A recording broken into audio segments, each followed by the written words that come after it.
Excited to tell you about the gap checker, the last fire door gap gauge you'll ever have to buy. Getting right into it, you can see that the gap checker has high contrast and text. And one of the things that I really like about it is it's going to definitely have all the pertinent values that you need when it comes to tolerances and checking clearances on fire doors. You got your 1/8 of an inch, 3/8, 3/4 on either side, 3/16 and 1/16. One of the cool things about this tool is that it gives you a quick reference of what these values mean. You flip it around. There's your wood maximum value, boom, 1/8 of an inch. You need undercut that's greater than 38 inches, there it is, 3/8. Now this particular one, a lot of folks are not familiar with. If the undercut is greater than 38 inches, think of it like it would be like a Dutch door. Then that clearance is reduced from 3/4 to 3/8. You won't use this too much, but it's there in case you need it because it is in the NFPA 80 standards. Now looking at your metal clearances, you got 3/16 and 1/16, so there's a range there. You got a metal minimum clearance and a metal maximum. So a metal door has to be no greater than 3/16, but no less than 1/16. And then you have 3/4 on either side for your standard undercut. And as a bonus, you can see here we have 5/8 of an inch for this measurement here. You may need that for a particular listed product. Now another thing to note is you have this shaded square on either side. And that's a quick reference. As you pull it away, you can easily discern if you're on the wood door side.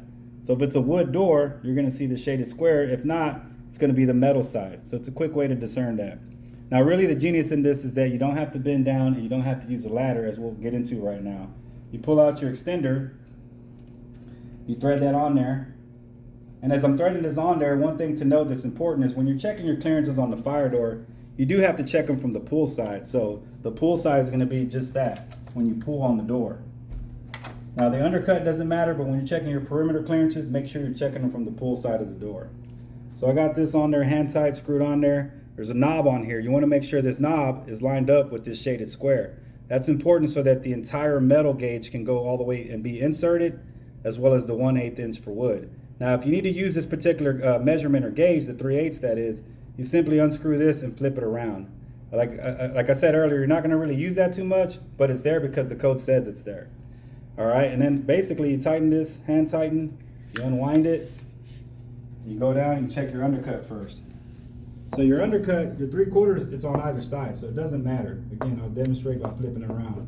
You run this across, you can see that it's not being inserted, so we know right away that it's less than 3/4. Now I'm going to check the latch edge clearance. So I'm going to start right there. You can see my wood distinction with the shaded side.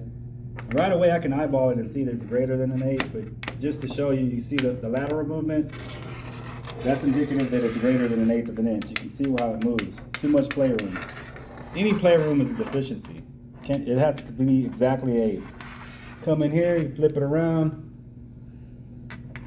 and you can see the movement there. I'll go ahead and check the rest of it just for demonstrations.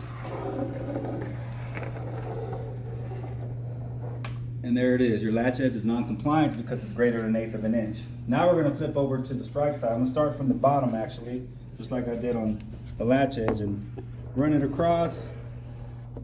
You can kind of see that it's pretty tight. I can eyeball it and almost tell that it's not greater than 1/8, but do my due diligence and check it thoroughly. There it is there. Start from here. Run it across, and still has not been inserted. So your hinge edge is compliant because it's less than 1/8 of an inch. Now as you can see the top edge there, normally I would have to use a ladder to get up there and actually check that clearance. Luckily with this tool, love this tool, you turn this 90 degrees, tighten this knob, hand tighten it rather, and just make sure that you're still checking your wood. That's going to be pretty much 90 degree there. Put this, and you're going to run that 1/8 of an inch on the top edge. Now if it goes in like it does there, it's pretty tight, but there's still vertical movement. That's going to be non-compliant. Keep sliding that across. See there? See that movement there? That's non-compliant. Keep sliding it over, it's just going to confirm.